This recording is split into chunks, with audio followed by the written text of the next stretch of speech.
Hinamon ng isang koalisyon si Senadora Laila de Lima na umuwi at harapin ang mga reklamong inihain sa kanya sa DOJ. Tinawag na Coalition Against Illegal Drugs ang grupong ito na binubuo ng Volunteers Against Crime and Corruption o VACC, Citizens Crime Watch, United Filipino Seafarers at Conform Federalism.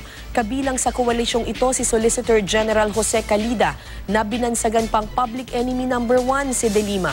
Sa isang pahayag, sinabi ni de Lima na ayaw na niyang patulan ang mga sinabi ni Calida at ang pagbuo ng koalisyon. Bahagi raw ito ng kabaliwan ng aniyay evil forces na kontra sa kanya. Bukas na isasagawa ang ikalawang preliminary investigation sa mga reklamo laban kay de Lima sa DOJ.